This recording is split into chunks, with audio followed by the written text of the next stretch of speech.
सगळं गंध खाली नेऊन ठेवलं काय? धर्माचा जणू मूर्तिमान पुतळा धर्माचा जण मूर्तिमान पुतळा भासे जना भूवरी भासे जना भूवरी दीक्षा देऊनि जो जगतिया दीक्षा देऊनि जो जगतिया बद्धास हो उद्धरी बद्धास हो उद्धरी वाणीने वदता भागवती कथा वाणीने वदता भागवती कथा व्यासा प्रती भासला व्यासा प्रती भासला तो हा गुरु श्री जनार्दन असा तो हा गुरु श्री जनार्दन असा पाटांगणी शोभला पाटांगणी शोभला. सद्गुरुनाथ महाराज की जय. हरये महादेवहुतिरुवाच लक्षणं महदादीनां प्रकृतेः पुरुषस्य च स्वरूपं लभ्यते मीशां येन तत्पारमार्थिकम्. भगवान वेदव्यास वर्णन करून सांगू लागले. शुकाचार्य राजा परीक्षितीला सांगतात, मैत्रेय विदुराला सांगतात आणि भगवान कपिल महामुनी देवहूतीला सांख्य तत्वज्ञानाच्या अनुषंगानं भक्ती तत्वाचं विवरण करतायत. या ठिकाणी देवहूतीने प्रश्न उपस्थित केला, हे देवा, तुम्ही सांख्यशास्त्र मला सांगितलं, त्याच्यामधली महद यापासून सृष्टी कशी निर्माण होते, प्रकृतीपासून प्रकृती विकृती, प्रकृती विकृती अशा स्वरूपाची सृष्टी कशी निर्माण होते हे सांगितलं. आणि यथा सांख्येषु कथितम यन्मूलम तत्प्रत्यक्षते. आता मला प्रकृतीपासून ही सर्व चराचर सृष्टी कशी प्रगट होते ते कळालं. त्याचप्रमाणे याचं स्वरूपही कळालं. परंतु भक्तियोग याचा मार्ग मला पुन्हा एकदा विस्तारपूर्वक सांगा. भक्ती कशी असते, किती स्वरूपाची असते, त्याचप्रमाणे त्याचे शुभाशुभ फल कसे प्राप्त होतात हे सांगा. त्याचप्रमाणे कालाचं स्वरूप काय आहे ते आम्हाला सांगा. आणि या ज्ञान नष्ट झाल्यामुळं या ठिकाणी आत्मा कसा भ्रमित होतो आणि त्याला वेगवेगळे जन्म कसे घ्यावे लागतात, वेगवेगळ्या जन्मामध्ये तो कसा पडतो ते मला सांगा. असा प्रश्न विचारल्यानंतर मैत्रेय म्हणतात, हे विदुरा, भगवान कपिल महामुनी सांगू लागले, इति मातुर्वचश्लक्षणं प्रतिनंद्य महामुनी आबभाषे कुरुश्रेष्ठ प्रीतस्ताम करुणार्दिता. भगवंताला आपल्या आईची सुद्धा दया आली, आईची करुणा आली आणि करुणात्मक दृष्टीने करुणा वरुणालय असणारे भगवान आईला म्हणू लागले, आई, तुझं वचन मी ऐकलं आणि अत्यंत गोड भाषेत श्लक्षण संवेदना क्षमता, तिच्या मनातली भावना काय आहे ते समजून घेण्यासाठी भगवंतानी तिच्या शब्दातून तिच्या मनामध्ये काय आहे हे लक्षात घेतलं आणि मोठ्या गोड भाषेत बोलू लागले. ते म्हणतात, भक्तियोगो बहुविधो मार्गैर्भामिनी भाव्यते. अगाई, भक्तियोग हा जो आहे तो बहुविध स्वरूपाचा आहे. भक्तियोग बहुविध स्वरूपाचा आहे म्हणजे आपल्या आपल्या वृत्तीनुसार भक्तियोगाचं स्वरूप ठरतं. स्वभाव गुणमार्गेण पुंसाम भावो विभिद्यते. माणसाचा जसा स्वभाव, जसं पाणी एकच आहे, परंतु चिंचाला मिळालं तर चिंच आंबट झाली, कडुलिंबाला मिळालं तर कडुलिंब कडू झाला, आंब्याला मिळालं तर आंबा गोड झाला. पाण्यामध्ये काही भिन्नता नाही. मग भिन्नता कशात आहे तर त्या बीज स्वभावात आहे, त्या वृक्षांच्या बीजाच्या स्वभावात आहे. म्हणून तुकाराम महाराजांनी एका ठिकाणी म्हटलंय, लिंबाची या झाडा साखरेचे आळे, आपली ती फळे न संडीचं. लिंबाच्या झाडाला साखरेचं आळं जरी केलं आणि तुपाचं पाणी जरी घातलं तरी लिंबाच्या लिंबोळ्या गोड होणार नाही. का तर आपली स्वभाव वृत्ती जशी असते, स्वभाव मनुवर्तते. या ठिकाणी आपल्याला श्रीकृष्णाने देखील जेव्हा या गोवर्धन पर्वताच्या निमित्ताने सर्वांना पूजना गोवर्धनाची करायला सांगितलं, त्यावेळेला भगवंताने हा उपदेश केलेला आहे सर्वांना की स्वभाव मनुवर्तते. प्रत्येक जण आपापल्या स्वभावानुसार वागत असतो. स्वभावानुसार तो ब्राह्मण, क्षत्रिय, वैश्य आणि शूद्र ठरतो. म्हणजे प्राचीन काळामध्ये जाती जन्माने ठरत नव्हत्या, तर स्वभावाने ठरत होत्या. ज्याचा क्षात्र स्वभाव आहे, ज्याच्यामध्ये शूरत्व आहे, वीरत्व आहे, तो स्वाभाविकपणेच क्षत्रिय आहे. ज्याच्यामध्ये ज्ञान घेणे देणे ही भावना आहे, तो आपोआपच ब्राह्मण आहे. जो व्यापार करण्यामध्ये कुशल आहे, तो व्यापारी आहे. शूद्र हा सेवा करण्यामध्ये तल्लीन असलेला तो शूद्र आहे. म्हणून याप्रमाणे शूद्रस्तु द्विज सेवया, याप्रमाणे स्वभाव प्रत्येकाचा भिन्न भिन्न आहे आणि स्वभावानुसार वर्ण, स्वभावानुसार वृत्ती, स्वभावानुसार भक्ती ठरते. भक्ती सुद्धा स्वभावानुसार ठरते. स्वभाव गुणमार्गेण, स्वभाव गुण जसा असेल, जसा त्याचा स्वभाव तशी त्याची भक्ती, हा मुद्दा आहे. या ठिकाणी आपण द्वितीय स्कंधात पाहिले की द्वितीय स्कंधात त्यांनी सांगितलं की प्रत्येकाच्या स्वभावानुसार ए यथा माम प्रपद्यन्ते तां तथैव भजाम्यहम. गीतेमध्ये म्हणतात की जो ज्याप्रमाणे माझ्याकडे येतो तसं मी त्याच्याकडे जातो, जो ज्या भावनेने मला भजतो. म्हणून भजन कसं असावं, भजनाच्या मागची भूमिका काय, तो कोणत्या स्वभावाचा आहे, या ठिकाणी प्रत्येकजण आपापल्या वृत्तीनुसार, प्रत्येकजण आपापल्या प्रवृत्तीनुसार देवाची उपासना करत असतो. म्हणून प्रत्येक जणाचा देव भिन्न आहे. ज्याला बल पाहिजे तो बलोपासना करील, मारुतीची उपासना करील. ज्याला ताबडतोब ईश्वराची कृपा पाहिजे तो महादेवाची प्रार्थना करेल. त्याचप्रमाणे ज्याला संपत्ती पाहिजे, पैसा पाहिजे, समृद्धी पाहिजे, तो देवीची उपासना करेल. म्हणून प्रत्येकजण आपापल्या प्रवृत्तीप्रमाणे उपासना करत असतो, ईश्वराची देवाची निवड करतो. म्हणून स्वभाव गुण मार्गेण पुंसाम भावो विभाव्यते, विभिद्यते. विभिद्यते म्हणजे भेद निर्माण होतात. भावो विभिद्यते, प्रत्येकाच्या भावानुसार, प्रत्येकाच्या स्वभावानुसार भेद निर्माण होतात. अभिसंधाय यो हिंसाम दंभम मात्सर्यमेव वा. या ठिकाणी त्यांनी म्हटलंय की दंभ, मात्सर्य हा सुद्धा स्वभाव आहे एकेकाचा. अहो, आपण किती म्हटलं तरी एखादा माणूस दांभिक असतो, एखादा माणूस दांभिकता सोडत नाही. केवळ दाखवेगिरी, केवळ दांभिकता, केवळ स्तोम, केवळ मोठेपणा, केवळ वैभव, केवळ लोक काय म्हणतील, लोकांचा विचार, हा सगळा दांभिकपणा आहे. मनात अंतरंगात काही जरी नसलं तरी लोकांसाठी सगळं स्तोम करायचं, या ठिकाणी हा दांभिकपणा आहे. ते म्हणतात असू द्या दांभिक, तो करता करता करता हळूहळू प्रवृत्ती त्याची बदलेल.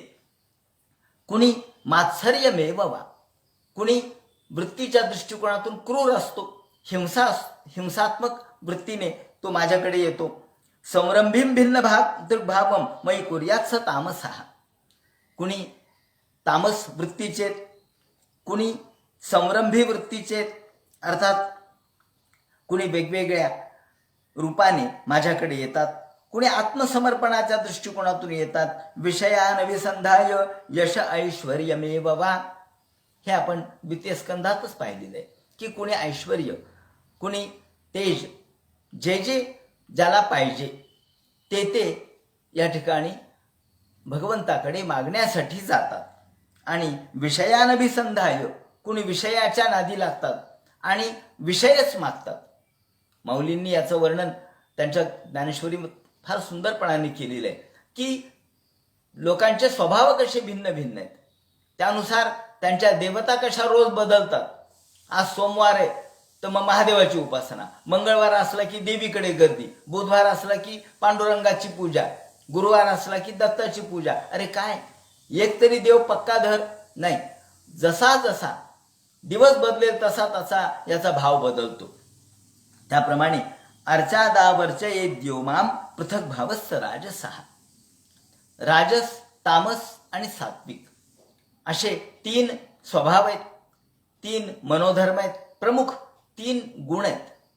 एक तामस गुण आहे, दुसरा राजस गुण आहे आणि तिसरा सात्विक गुण आहे. तेव्हा तामस गुणांचे लोक केवळ हिंसा करून मग हेंदरी खेचरी दैवते, या ठिकाणी शेंदरी हेंदरी दैवते. एकनाथ महाराजांनी आपल्या अभंगामध्ये शेंद्री दैवतांचा उपहास केलेला आहे. शेंद्री दैवते कली माझी दैवते उघड दिसती फार. नाथ म्हणतात कली माझी दैवते उघड दिसती फार, नारळ शेंदूर यांचा भडीमार. फक्त नारळ फोडणे आणि शेंदूर लावणे याच्या पलीकडे त्यांना काही कळत नाही. बकरं कापणे, मग कुणी 2 पायाचं का 4 पायाचं, याचा पुन्हा जीवहत्या, हा एक धर्मच झाला. तो एक भक्तीचा प्रकार झाला. पण ती खरी भक्ती आहे का? ते म्हणतात नाही, ही खरी भक्ती नाही. अरे पशुहिंसा ही भक्ती कशी असू शकेल? एखाद्या पशुचा वध करणे, त्याला त्रास देणे, त्याचं प्राण घेणे, त्याच्या आयुष्यातून उठवणे, त्याचं जीवन संपवणे ही भक्ती असू शकत नाही. परंतु लोक नाही मरी आईला अमुक लागतं, मरी आई, येडाई, त्याचप्रमाणे या सगळ्या ज्या ग्रामदैवत आहेत, काही ठिकाणी पशुबळी, अजाबळी दिला जातो, पशुबळी दिला जातो आणि तीच रीत होते, तीच परंपरा श्रेष्ठ ठरते. आजही तुळजापूरच्या देवीच्या समोर अजाबळी दिला जातो. त्याच्यावर हायकोर्टामध्ये केस चालली. शेवटी त्यांनी निकाल दिला की लोक जसं गृहीत धरतील, लोकांची जी भूमिका आहे त्याच्या पलीकडे जाता येत नाही, लोकांची मानसिकता जी आहे त्याच्या पलीकडे जाता येत नाही, कायद्याला सुद्धा जाता येत नाही. म्हणून लोकभावना ही जशी आहे त्यानुसारच कायदा चालत असतो, त्याप्रमाणे समाज चालत असतो. समाजाच्या विरुद्ध यद्यपि शुद्धम लोकविरुद्धम ना करणीयम ना चरणीयम असं एक सूत्र आहे. यद्यपि शुद्धम लोकविरुद्धम, लोकांना अजाबळी हा अपेक्षित आहे. नवमीच्या दिवशी अजाबळी झालाच पाहिजे तुळजापूरच्या देवी समोर, अशी लोकभावना आहे. तेव्हा त्याला हायकोर्टाने देखील आक्षेप घेतला नाही, त्यांनी सांगितलं बरोबर आहे. याप्रमाणे सांगायचं तात्पर्य असं की हा प्रकार कोणता आहे? हा प्रकार तामस भक्तीचा आहे. त्यातून तामस भक्ती प्रगट झाली, म्हणून मयी कुर्यात स तामसहा ही तामस भक्ती आहे. त्यानंतर राजस भक्ती कोणती आहे? राजस भक्ती अर्जादावरचये देवमाम पृथक भावस्ස राजसहा. ऐश्वर्य, दागिने देवीला अर्पण करणे, देवाला अर्पण करणे. आपण बघतो ना, बालाजीला इतक्या रुपयाचा सोन्याचा मुकुट अर्पण केला. या ठिकाणी ठीक आहे, मोठमोठे व्यापारी, मोठमोठे जमीनदार, मोठमोठे पैसेवाले जे आहेत ते बालाजीला अर्पण करतात. त्याचप्रमाणे या शिर्डीच्या साईबाबाला अर्पण करतात. मोठमोठ्या देवतांना या सगळ्या सोन्या नाण्याच्या, चांदीच्या, हिऱ्यांच्या, मोत्यांच्या या सगळ्या माला अर्पण करतात. ती त्यांची भक्ती आहे. त्याच्यात काही या ठिकाणी असं म्हणता येणार नाही की हे योग्य नाही. ती त्यांची भक्ती, ती राजस भक्ती आहे. भगवंत म्हणतात ही राजस भक्ती आहे. म्हणजे केवळ पॉम्पॉसिटी, ज्याला लौकिक म्हणतो आपण, वैभव मिरवणे, हा वैभव मिरविण्याचा प्रकार आहे. विठ्ठलाला मात्र तुळस प्रिय आहे. अशी एक कार्तिक महात्म्यामध्ये फार सुंदर कथा आहे. त्यामध्ये असं आहे, त्या कथेमध्ये वर्णन केलेलं की एक राजा दररोज देवाची पूजा करत असतो आणि एक गरीब असणारा मनुष्य देखील देवाची पूजा करत असतो. राजा येतो सकाळीच, देवाला सोन्या नाण्यांनी मढवून काढतो आणि नेहमीप्रमाणे तो दरिद्री ग्रहस्थ येतो, तो सगळे सोनं नाणं तिथं देवाला अर्पण केलेलं असतं, तो तसंच ठेवतो आणि त्यावर सगळ्या तुळशी वाहतो. जिकडं बघावं तिकडं तुळशी वाहिलेली आहे, हिरव्यागार तुळशी. राजा म्हणतो का रे म्हण, मी एवढं सोनं नाणं अर्पण केलं, ते लोकांना दिसण्यासाठी केलं आणि तू त्याच्यावर सगळ्या हिरव्यागार तुळशी अर्पण केल्यास, तेव्हा काढून टाकते तुळशी. हा पाला कशाला घातला? तो म्हणला हा पाला नाही, ही तुळस आहे. नाही माझ्या दृष्टीने तो पालाच आहे, तो फेकून दे. ते म्हणे नाही, तुमच्या सोन्यापेक्षा माझ्या पाल्याला महत्व आहे. सांगायचं तात्पर्य असं की ही राजस भक्ती आहे. आणि तुळस अर्पण करणे एक माझी या दुर्वादळा नान म्हणे की, ही वृत्ती कोणती आहे? ही सात्विक वृत्ती आहे. माऊलींनी सुद्धा एका ठिकाणी म्हटलंय की परी गीता रूपी ईश्वरू भोळा, ले व्यासोक्ती कुसुममाळा, परी माझी या दुर्वादळा नान म्हणे की. माझ्या दुर्वादळाला भगवान ना म्हणणार नाही. तो जरी व्यासोक्ती कुसुममाळा, व्यासरूपी, व्यासांच्या शब्दरूपी कुसुमांच्या माला त्याने धारण केलेल्या आहेत, परंतु माझ्या दुर्वादळाला तो ना म्हणणार नाही. दुर्वादळ हे माझं भक्तीने अर्पण केलेलं आहे. म्हणून ही जी सात्विक भक्ती आहे याप्रमाणे सात्विक भक्तीचं वर्णन ते करतात.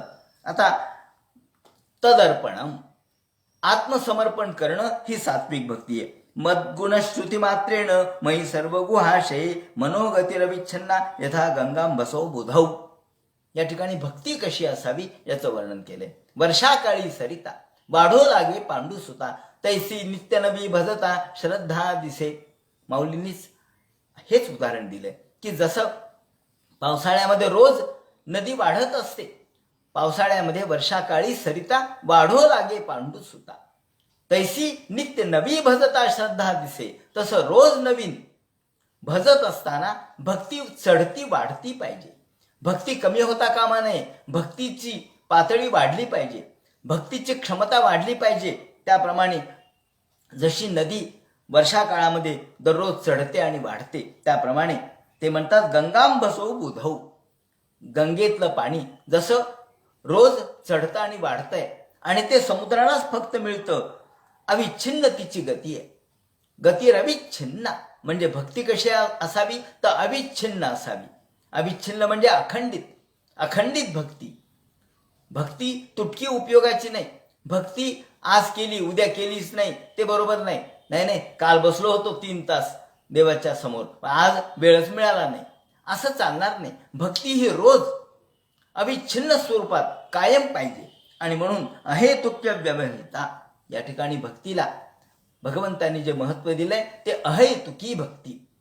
कोणत्याही प्रकारची हेतुरहितता, हेतू शून्यता भक्तीमध्ये अपेक्षित आहे. कोणती इच्छा नको. अमुक एका इच्छेसाठी भक्ती ही राजस भक्तीसाठी. देवा मला अमुक दे म्हणजे इथं काय व्यापार आहे का? या ठिकाणी काय विनिमय व्यवहार आहे का?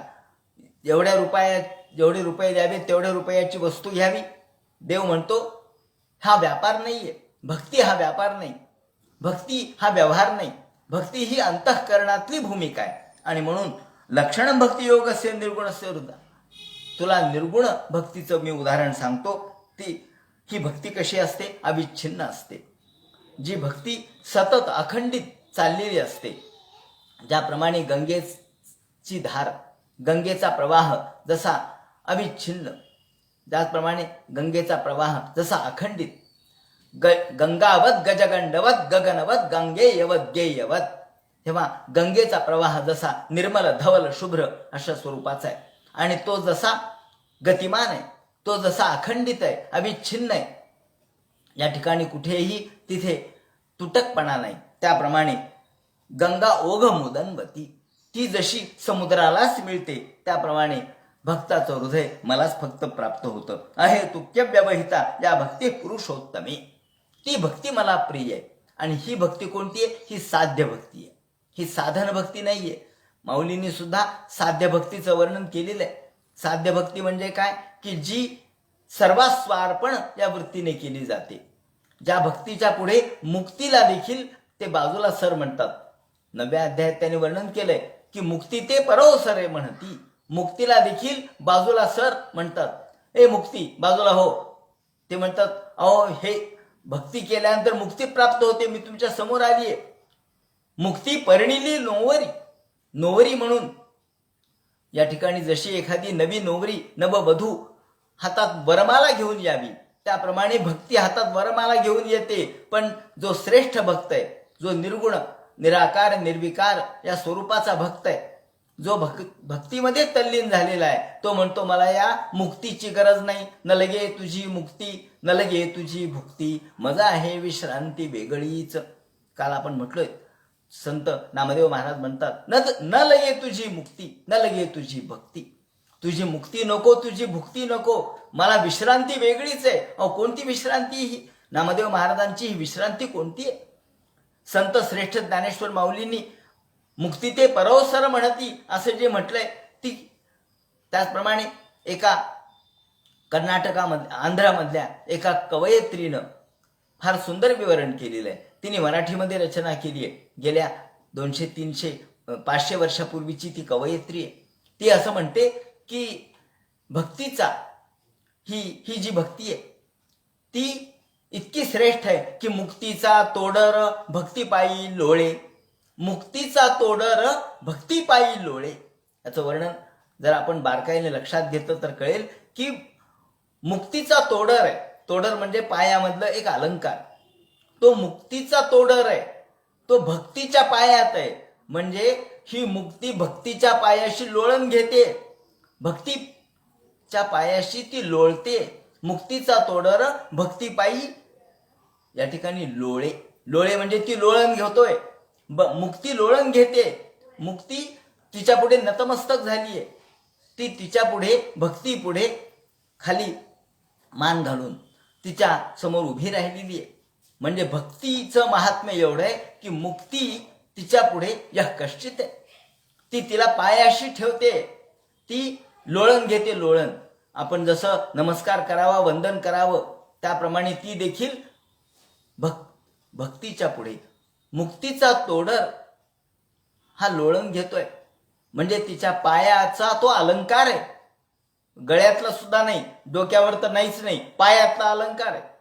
तेव्हा इतकं कमी दर्जाचं महत्व भक्तीला, मुक्तीला दिलेलं आहे भक्तीच्या क्षेत्रामध्ये. ती म्हणते, ती कवयित्री म्हणते की मुक्तीचा तोडर भक्तिपायी लोळे.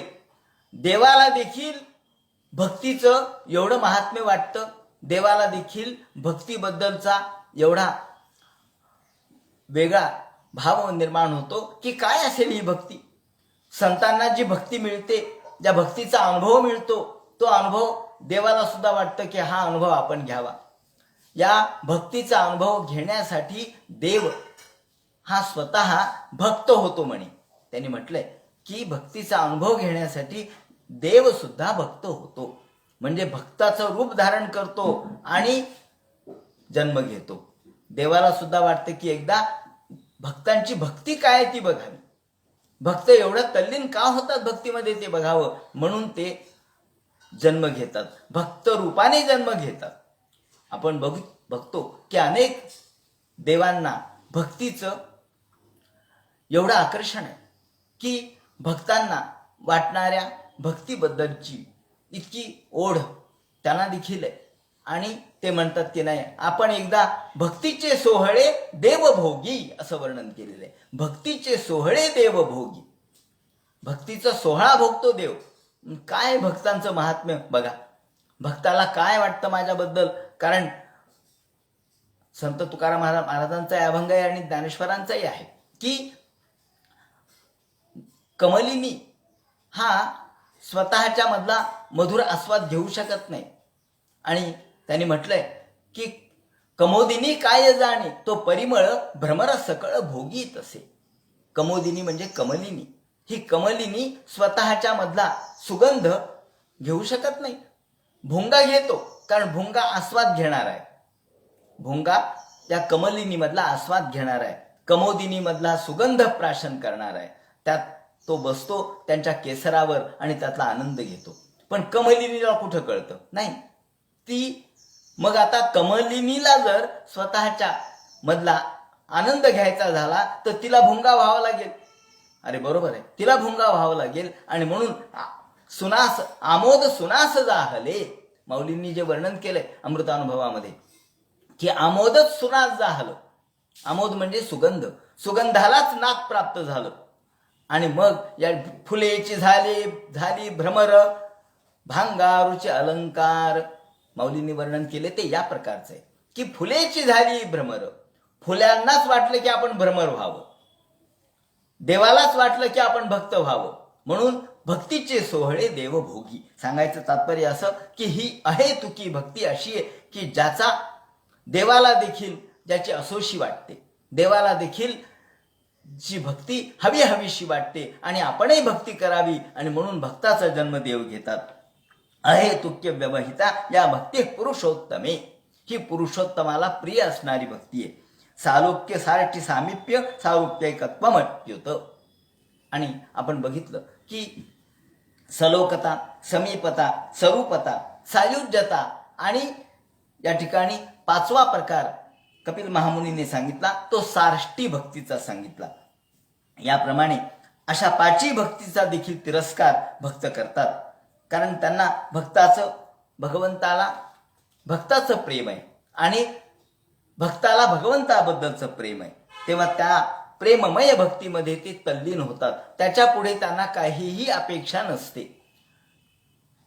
प्रेम एवढंच पाहिजे. देवा तू देव मी भक्त ऐसे करी, एवढंच तुकाराम महाराज म्हणतात. देवा तू देव हो, मला भक्त होऊ दे. संपलं. आता भक्तीमध्ये खरं म्हणजे द्वैत आहे, पण अद्वैत कसं असू शकतं याचं वर्णन सुद्धा संत ज्ञानेश्वर माऊलींनी केलेलं आहे. की भक्ती म्हटलं तर द्वैत येतं. भक्ती म्हटलं की कोणीतरी भक्ती करणार आहे आणि कोणाची तरी करतोय, म्हणजे द्वैत झालं. मग अद्वैत भक्तीत शक्य आहे का? माऊलींनी सांगितलंय हो, अद्वैत सुद्धा भक्तीमध्ये शक्य आहे. भक्तीमध्ये अद्वैतता येऊ शकते. आणि याचं उदाहरण देताना त्यांनी अमृतानुभवामध्ये म्हटलंय की देव देऊळ परिवारू की जे कोरोनी डोंगरू, तैसा भक्तीचा व्यवहारू कान व्हावा. आपण म्हणजे यातून असं लक्षात येईल की ज्ञानेश्वर माऊलींनी कदाचित त्या काळातले लेण्या पाहिल्या असतील. त्या काळामधल्या या अजिंठा आणि वेरूळच्या लेण्या त्यांच्या पाहण्यात आल्या असतील नक्कीच, कारण त्या परिसरातच ते वावरत होते. त्याचं उदाहरण त्यांनी दिलंय की देव देऊळ परिवारू की जे कोरोनी डोंगरू. एका डोंगरामध्ये डोंगर कोरला गेलाय आणि डोंगर कोरून लेण्यामध्ये काय काय काय केलंय हो म्हणले. त्या लेण्यामध्ये डोंगर कोरलाय, त्याचाच महादेव केलाय. तो महादेव कशाचा आहे? डोंगराचाच आहे, म्हणजे दगडाचाच आहे. पार्वती कशाची आहे? दगडाचीच आहे. नंदी कशाचा आहे? दगडाचाच आहे. महादेवाचे सर्व चंगी भृंगी इत्यादी जे सेवक आहेत ते कशाचे? दगडाचेच आहेत. महादेव दगडाचाच, त्याचा परिवार दगडाचाच, पार्वती दगडाचीच आणि डोंगरही सगळ्या दगडांनी युक्त आहे. मग या ठिकाणी एकाच दगडामध्ये जसा भिन्न भिन्न भाव इथे साकार केला. की जे कोरोनी डोंगरू, ते म्हणतात ज्याप्रमाणे देव देऊळ आणि परिवारू की जे कोरोनी डोंगरू, तैसा भक्तीचा व्यवहारू कान व्हावा. भक्तीमध्ये सुद्धा ज्याप्रमाणे आपल्याला असा भिन्न भिन्न प्रकार करून भक्ती करता येते. म्हणजे अद्वैतामध्ये तसा तर अद्वैतच आहे, कारण डोंगर एकच आहे. डोंगर काय भिन्न आहे का? नाही. डोंगरातला दगड काय वेगळा आहे का? नाही. डोंगर एकच आहे, परंतु डोंगरातल्या या एका शिलाखंडामध्ये विविध असे आविष्कार कलाकारांनी साकार केलेत. त्याप्रमाणे भक्ती आम्हाला करता येते. म्हणजे अद्वैतामध्ये सुद्धा भक्ती शक्य आहे. ज्ञानेश्वरीत सर्वत्र आपल्याला याचा पुरस्कार केलेला दिसतो की तैसी अद्वैती भक्ती आहे, असं एका ठिकाणी माऊलींनी म्हटलंय. तैसी अद्वैती भक्ती आहे. अद्वैतामध्ये सुद्धा भक्ती आहे. ज्याप्रमाणे दीयमानन गृह्णंती, असा जो भक्त आहे माझ्यावर प्रेम करणारा, माझ्याशिवाय त्याला काहीच नकोय, त्याला तुम्ही काही द्या, तो म्हणतो मला नको, कारण हे सगळं व्यर्थ आहे, हे सगळं क्षणिक आहे, याची जाणीव त्याला असते. आणि भगवंताशिवाय कशावरच त्याचं प्रेम नसतं. भगवंताशिवाय तो कोणालाच मोठं मानत नाही. भक्त हा भगवंतालाच श्रेष्ठ मानतो. आणि म्हणून एवढ्या मोठ्या समुद्राला सुद्धा चुलकाम हा समुद्र सुद्धा सरिताम पतिम चुलकवत खद्योतवत भास्करम. मदभक्ता, माझ्या भक्तासाठी हा एवढा मोठा समुद्र हा देखील एखाद्या चुळकेप्रमाणे, आणि खद्योतवत भास्करम, भास्कर म्हणजे सूर्य सुद्धा एखाद्या खद्योताप्रमाणे. तो म्हणतो अहो असे तर हजारो सूर्य माझ्या ईश्वराने निर्माण केलेत.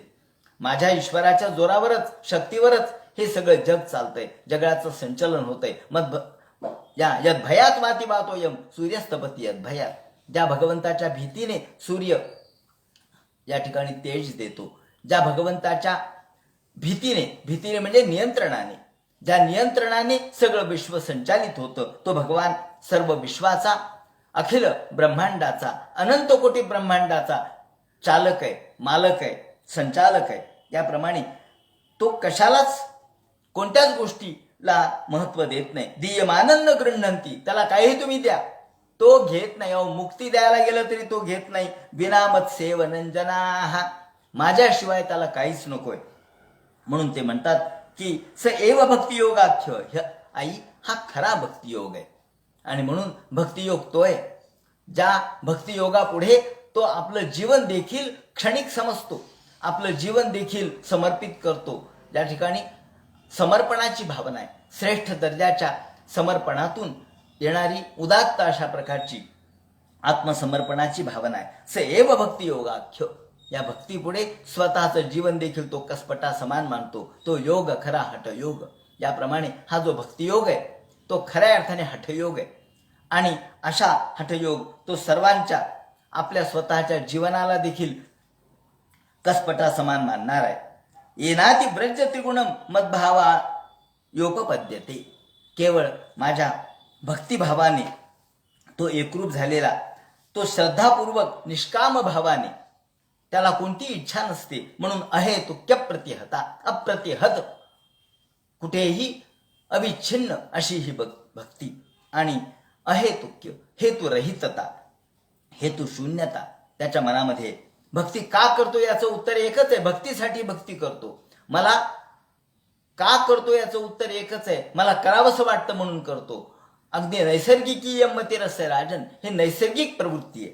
याप्रमाणे निष्काम भावनेने सेवा करणारा आणि माझ्या अनुष्ठान करणारा, माझी पूजा करणारा, स्पर्श, पूजा, स्तुती, वंदना सर्व माझ्याशी समर्पित करणारा आणि क्रियायोगेन शस्त्रेन नाती हिंसरेन नित्यशः, कोणाचीही हिंसा नाही, कोणाची निंदा नाही. हिंसा म्हणजे प्रत्यक्ष शस्त्रानेच मारलं पाहिजे असं नाही. अहो, शब्दाने जरी मारलं तरी हिंसाच आहे. शब्दाने कोणाला दुखवलं ही देखील हिंसा आहे. ती मनाची हिंसा आहे. ज्याप्रमाणे ते म्हणतात क्रियायोगेन शस्त्रेन, सगळ्या प्रकारचे क्रियायोग, सगळ्या प्रकारचे ज्या उपासना पद्धती आहेत त्या सर्व प्रतिमा स्पर्शन, दर्शन, पूजा, पाठ, प्रदक्षिणा, दक्षिणा या सगळ्या गोष्टी माझ्याशी एकरूप झालेल्या पाहिजेत. आणि मध्येष्ण दर्शन, स्पर्श, पूजा, स्तुत्य, विवंदनही, स्तुती, वंदन, सर्व प्रकारच्या दास्य निवेदनम, सगळ्या प्रकारचं दास्य आणि आत्मनिवेदन, सर्व समर्पणाची भावना ही खऱ्या अर्थानं भक्तीचा खरा आदर्श आहे. या ठिकाणी कपिल महामुनींनी भक्ती म्हणजे काय हे सांगताना भक्ती कशी श्रेष्ठ असते, भक्तीच्या पुढे सगळे कसे तुच्छ आहेत, त्या भक्ताला कसे वाटतात. आणि म्हणून तर तुकाराम महाराज म्हणतात भक्ती तो कठीण शुळावरील पोळी. भक्ती ही शुळावरची पोळी आहे, ती कठीण आहे. भक्ती काय सोपी नाहीये. सहज जाता जाता केली, जमलं तर केली, नाहीतर नाही केली असं नाहीये. भक्ती ही अनन्य भावाने केली पाहिजे. तिथे शुळावरची पोळी जशी अवघड आहे का, ती घेणं म्हणजे मृत्यूशी झुंज घेणं आहे. त्याप्रमाणे शुळावरची पोळी जशी अवघड, किंवा ज्याप्रमाणे ब्रह्मपद प्राप्त करणं, चणे खावे लोखंडाचे तेव्हा ब्रह्मपदी नाचे. संत तुकाराम महाराज म्हणतात लोखंडाचे चणे खाणं जसं अवघड आहे तशी ही भक्ती अवघड आहे. पण अशी भक्ती जर केली तर तो खऱ्या अर्थाने माझा खरा भक्त आहे. आणि भूतेषु मद भावना, या सर्व भूतांच्या ठिकाणी माझी भावना, सर्व भूतांच्या ठिकाणी मी आहे अशी भावना जो करतो, सत्वेना संगमेन च, सत्वेना संगमेन च, सर्वांच्या ठिकाणी मद भावना, सर्व भूतांच्या ठिकाणी, सर्वभूत हितै रत असा शब्द आपण वापरतो. सर्वभूत हितै रत, सर्व भूतांच्या ठिकाणी माझी भावना म्हणजे जे जे भेटे भूत ते ते मानिजे भगवंत, हा भक्तियोग निश्चित जाणं माझा, असं जे माऊलींनी म्हटलंय ते इथे लागू पडतं. महताम बहुमानेन दीनानाम अनुकंपया, ज्याच्या मनामध्ये अनुकंपा निर्माण होते. आपण जर माऊलींचा 13वा अध्याय पाहिला, ज्यामध्ये अहिंसाधारी पुरुष कसा वागतो, तो कसा चालतो, तो कसा बोलतो, का कमळावरी भवर पाय ठेविते हळुवार, कुचुंबैल केसर या शंका, परिमाणू पांगुतले जाणून जीव सानुले, कारुण्या माझी पावले लपवणी चाले, ते वाट कृपेची करीतू, ते दिशाची स्नेहे भरितू, जीवातळी अंतरितू आपुला जीवू. अहो, ज्यांचं बोलणे त्याची सुकुमार, मुखमोहाचे माहियेर. आणि ते म्हणतात कारुण्या झाले अंकुर, दशन तैसे, दशन त्याचे दात सुद्धा कठीण नाहीयेत, ते अत्यंत मऊ आहेत, मृदू आहेत. माधुर्या झाले अंकुर दशन तैसे, माधुर्याचं अंकुर, माधुर्याला अंकुर फुटावा. आणि मग याचं वर्णन करताना ते म्हणतात लासी पिले धरी तोंडे, तेथ दाताचे आरगडे जैसे लागे. लासी पिले धरी तोंडे, ज्याप्रमाणे एखादी मांजरी ही आपल्या पिलांच्या जागा बदलते. ज्या वेळेला हा बोका मांजरीच्या पिलांच्या मागावरती असतो त्यावेळेला ही मांजरी जागा बदलते. प्रत्येक वेळेला पिल्लांची जागा बदलते. आणि या वेळेला मांजरी कशाने नेते हो म्हणले? वेगवेगळ्या ठिकाणी पिलांना कशाच्या आधारे घेऊन जाते? काय कशातून घेऊन जाते? ती काय कापसाच्या गाडीतून घेऊन जाते का? नाही, तोंडातच घेते. तोंडातच घेते. मग तोंडात दात आहेत. ज्या दातांनी उंदराला जखमी केलं जातं, उंदराला खाल्लं जातं, तेच दात तिथे वापरले जातात. पण तिथे ते दात मृदू होतात म्हणे. माऊलींनीच वर्णन केलंय की त्या दातांची म्हणजे जखम तिथे दातांनी होत नाही. का होत नाही? वृत्ती प्रेममय असते ना, म्हणून तिथे आपल्या मुलांच्या बद्दल, आपल्या पिलांच्या बद्दल जी आत्मीय भावना आहे, प्रेम भावना आहे, त्याचप्रमाणे दृढ असणारी भावना आहे, ती भावना तिथे दातामध्ये मिसळते. आणि म्हणून ते म्हणतात लासी पिले धरी तोंडे, तेथ दाताचे आरगडे जैसे लागे. त्याप्रमाणे हा जगामध्ये वावरताना त्याचं वागणं इतकं मृदू असतं, इतकं मऊ असतं, इतकं प्रेममय असतं आणि इतकं अनुकंपायुक्त असतं. हा अनुकंपा शब्दासाठी याचं विवरण आपण लक्षात घेतलं पाहिजे. महताम बहुमानेनं दीनानाम अनुकंपताम. ही अनुकंपा, ही करुणा त्याच्या अंतःकरणात दाटते आणि या करुणेने, करुणायुक्त अंतःकरणाने तो जगामध्ये वावरतो. मैत्र्याच्या चैवात्मतुल्येषु यमेन नियमेन च. तो सर्व जगाला स्वतःसारखा पाहतो. त्याला आत्मौपम्यता असं म्हणतात. आपल्याप्रमाणे सगळ्या जगाकडे पाहणे, आपल्याप्रमाणे आपल्यावरून जगाची परीक्षा करायची. म्हणजे आपण स्वतः कसे वागलो असतो, आपण स्वतः आपल्यावर हा प्रसंग आला असता तर आपण कसं वागलो असतो. आपण लोकांकडे पाहताना लोक म्हणून पाहतो, तिथेच चुकतं. तिथे त्याच्या जागी मी आहे असं पहा, त्याच्या जागी आपण आहोत असं पहा. म्हणजे कळेल की तो जे वागतो ते बरोबर आहे. त्याची वागणूक, त्याची वर्तणूक, त्याचं काम आपल्या जागी ठेवून आपण पाहावं. म्हणून ते म्हणतात आत्मतुल्य. स्वतःकडे त्या व्यक्तीच्या जागी आपल्याला स्वतःला ठेवून आपण पाहणे, त्याचा आत्मा आणि आपला आत्मा एक आहे असं समजून वागणे, ही आत्मतुल्य भावना. मैत्र्या चैवात्मतुल्येषु. अशी मैत्री आत्मतुल्येषु. एकरूपता, आत्मौपम्यता, ज्याला आपण दुसरा जणू काही माझं स्वरूप आहे, माझाच आत्मा आहे. म्हणून माऊली किंवा संत तुकाराम महाराजांनी सुद्धा एका ठिकाणी म्हटलंय की आपण आपल्या मुलावर जसं प्रेम करतो, बाळावर जसं प्रेम करतो, त्याप्रमाणे आपल्या नोकराच्या मुलावर दया करणे जे पुत्रासी तेची दासा आणि दासी. आणि मग संत तुकाराम महाराज म्हणतात की तुका म्हणे सांगू किती तोची भगवंताची मूर्ती. जो आपल्याप्रमाणे सगळ्या जगाकडे पाहतो, आपल्या मुलाप्रमाणे दासांवर आणि आपल्या दासाच्या मुलावर प्रेम करतो. दया करणे जे पुत्रासी तेची दासा आणि दासी. इतकं पुत्रवत प्रेम जो करतो तो जास्त काय सांगू, तोच ईश्वर आहे असं म्हटलंय. ईश्वर काही दुसरीकडे नाहीये, ईश्वर तिथे पहा. देव रोकडा सज्जनी. या ठिकाणी संत तुकाराम महाराजांनी स्पष्टपणे सांगितलंय, तीर्थी धोंडा पाणी देव रोकडा सज्जनी. तीर्थाच्या ठिकाणी गेलं तर तिथं दोन गोष्टी आहेत, एक तर पाणी आहे म्हणजे तीर्थ आहे, आणि देव आहे. देव मानला तर देव, नाही तर दगड. पण तुम्ही माणसात देव पाहिला तर तो खरा श्रेष्ठ आहे. आणि तो माणूस कोणता? जो सर्वांना समान लेखतो, तो माणूस म्हणजे ईश्वर आहे. म्हणून तीर्थी धोंडा पाणी देव रोकडा सज्जनी. ही जर आपण संत तुकारामांची वाणी लक्षात घेतली तर भक्ताचं एका शब्दामध्ये केलेलं वर्णन आपल्याला दिसेल. महताम बहुमानेन दीनानाम अनुकंपया मैत्र्याच्या चैवात्मतुल्येषु यमेन नियमेन च. आध्यात्मिकानुश्रवणान् नाम संकीर्तनाच्च मे आर्जवेनार्य संगेन निरहंक्रियया तथा. त्याप्रमाणे हा भक्ताचा व्यवहार कसा असतो, तो यम नियम, अंतरिंद्रिय निग्रह, बाह्य इंद्रिय निग्रह, त्याप्रमाणे अध्यात्मशास्त्राचं श्रवण, नामांचं उच्चारण, कीर्तन, मनन, निधिध्यासन तो परिपूर्ण करतो आणि कुठेही अनुष्ठान करतो. त्याप्रमाणे त्याचं मन शुद्ध झालेलं असतं. यथा वात रथो ते म्हणतात घ्राण मावृंते गंधा आशयात. ज्याप्रमाणे असा शुद्ध अंतःकरण झालेला जो भक्त आहे, शुद्धांतःकरण कशाने होईल तर आधी यम नियम प्राणायाम प्रत्याहार त्याचप्रमाणे धारणा, ध्यान, योग, समाधी या पद्धतीने करत करत करत करत भक्तियोगापर्यंत तो येतो आणि सर्व जगातल्या जीवाला आपल्याप्रमाणे मानतो. तो आत्मौपम्य भावनेने सगळीकडे पाहतो. असा जो कुणी माझा भक्त आहे तो श्रेष्ठ भक्त आहे. मग धर्म नाही धर्मणो गुणरतय परिसंशुद्ध आशय आहे. त्याचे सगळे कर्माशय नष्ट झालेले असतात. त्यांनी आशय हा शब्द वापरलाय. आशय म्हणजे कर्माशय. हे कर्माशय म्हणजे कर्माचे आशय. तर कर्माशय म्हणजे काय? या ठिकाणी आशय हा जो शब्द इथे तो अर्थ या अर्थाने नाहीये, कर्माशय या अर्थाने.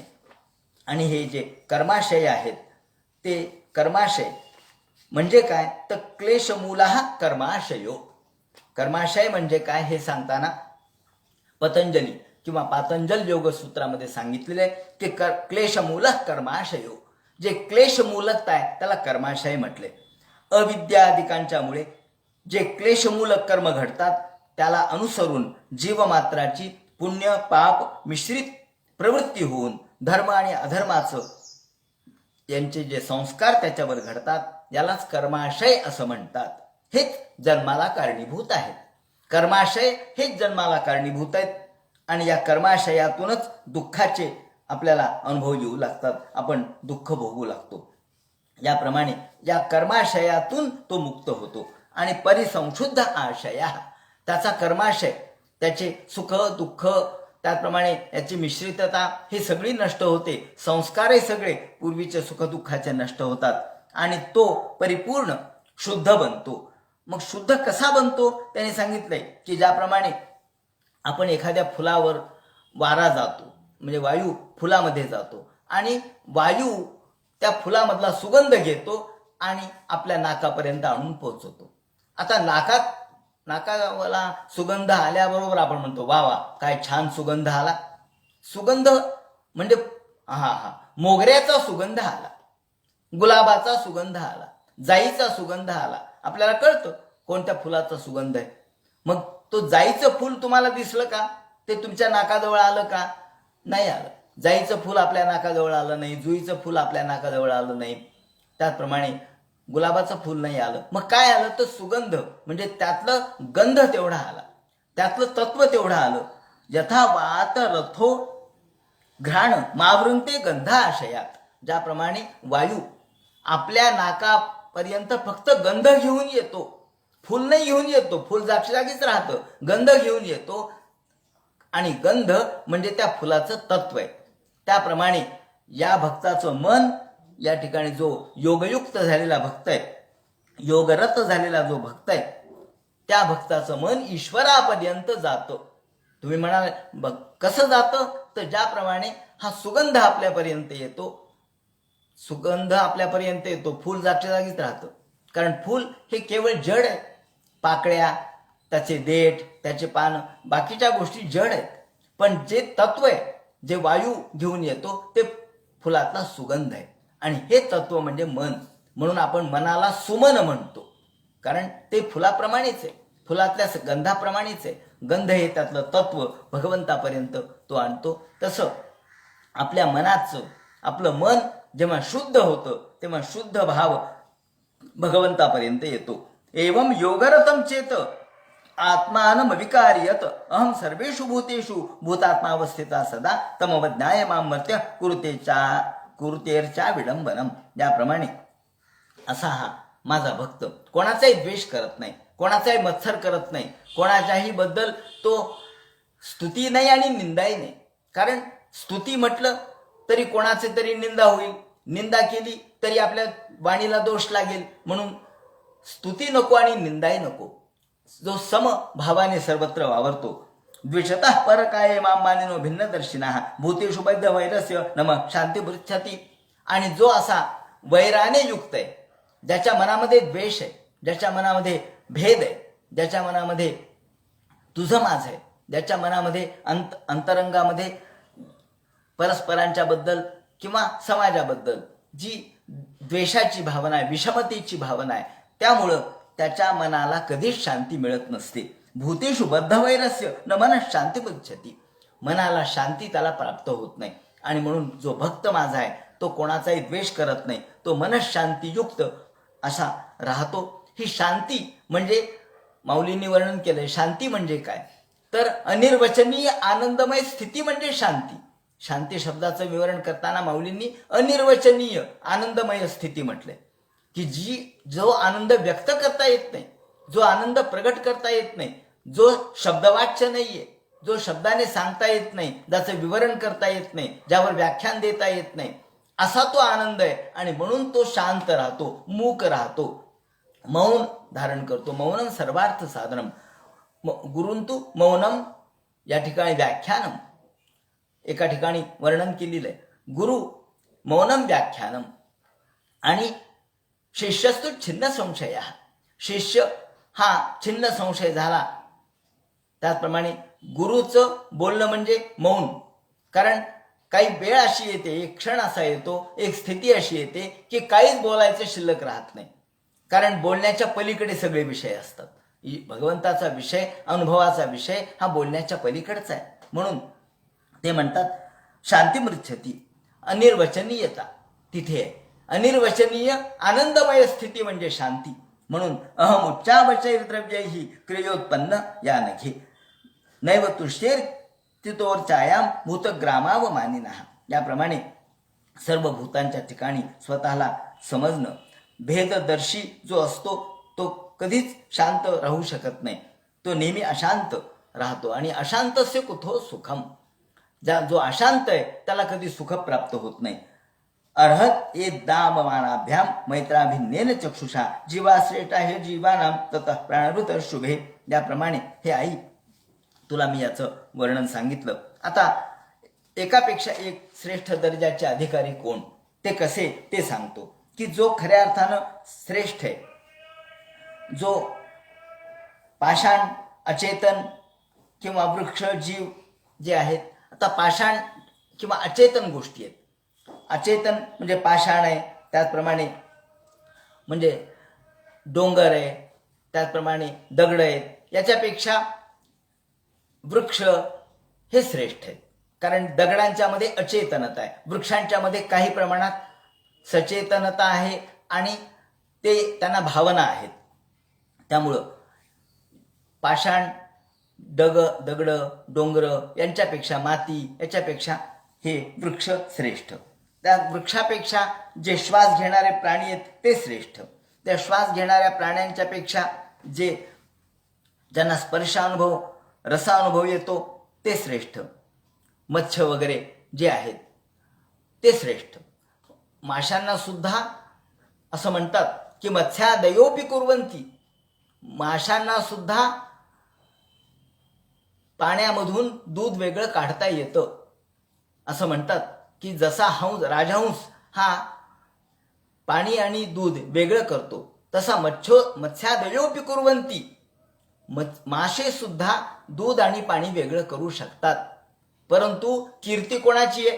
कीर्ती फक्त राजहंसाची आहे, माशांची नाही. त्याचं कारण ते म्हणतात हा दैव त्याचं कारण आहे. असो, याप्रमाणे रूपभेद विदस्तत्र ततश्चो भयतोदतः. याप्रमाणे गंध ग्रहण करणारे त्यापेक्षा श्रेष्ठ. त्याचप्रमाणे एकापेक्षा एक श्रेष्ठ कोणते सांगितले. सगळ्या वर्णामध्ये ब्राह्मण वर्ण श्रेष्ठ. त्या ब्राह्मणामध्ये सुद्धा वेदज्ञ श्रेष्ठ. नुसता ब्राह्मण आहे, त्या ब्राह्मणापेक्षा वेदज्ञ श्रेष्ठ आहे. वेदज्ञापेक्षा त्यातला अर्थ जाणणारा श्रेष्ठ आहे. अर्थ जाणणाऱ्यापेक्षा संशय छेदता जास्त श्रेष्ठ आहे. आणि संशय छेदतेपेक्षा सुद्धा स्वकर्म कृत कर्म, सर्व कर्मातून मुक्त झालेला तो श्रेष्ठ. मुक्त संगस्त तो भूया न दुग्धो धर्ममात्मनः. आणि सर्व मुक्त संघ जो आहे, जो सर्व प्रकारच्या संघापासून मुक्त आहे, तो सर्वात श्रेष्ठ. त्याच्याबरोबरच समदर्शनात जो समदर्शी आहे तो श्रेष्ठ आहे. याप्रमाणे आता तुला मी कालाचं विवरण करीन. त्याचप्रमाणे समदर्शी असणारा, सम न पश्यामी परमभूतम करतो समदर्शनात, जो समदर्शी आहे. आपल्याला गीतेमध्ये सांगितलंय विद्या विनय संपन्ने ब्राह्मणे गव्यहस्तिनी शुचिचैव शुनीचैव स्वपाकेश्च पंडिता समदर्शिनाः असं वर्णन गीतेमध्ये केलेलं आहे की विद्याविनय संपन्ने ब्राह्मणे गविहस्तिनी पंडिता समदर्शिना शुनीचैव स्वपाकेच सर्वांच्या मध्ये जो समान भूमिकेतून पाहतो कारण सर्वांच्या मध्ये आत्मा समान आहे ही भूमिका आहे संवेदना समान आहे प्रत्येकाच्या अंतःकरणातला ईश्वर समान आहे म्हणून पंडिता समदर्शिना याप्रमाणे असा पंडित समदर्शी श्रेष्ठ आहे. आता तुला मी काळाचं वर्णन सांगतो. काळ कसा आहे हा काळ भूताना महदादीनाम यतो भिन्न दृशाम भयम हा काळ सर्वात श्रेष्ठ आहे. यद भयात वाती वातो यम सूर्यस्तपती यद भयात वर्षते देवो भगणो भाती यद भयात यद वनस्पतयो भीता दताश्चौषधीभिः सह स्वे स्वे काले विगणन्ति पुष्पाणि च फलानि च. या काळामुळेच वेगवेगळ्या झाडांना फलं येतात फुलं येतात. ऋतूमध्ये प्रत्येक ऋतूत काळांच्या नुसार बदल होतो.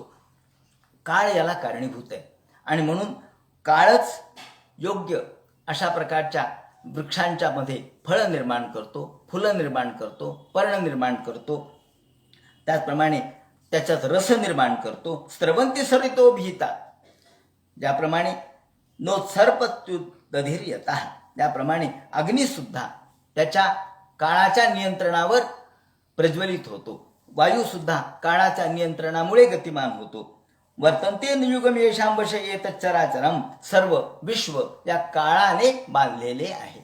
सर्व विश्वामध्ये काळ सर्वश्रेष्ठ आहे. सर्व जगात काळाचं रूप हा काळ म्हणजे प्रति ईश्वरच आहे असं म्हणा.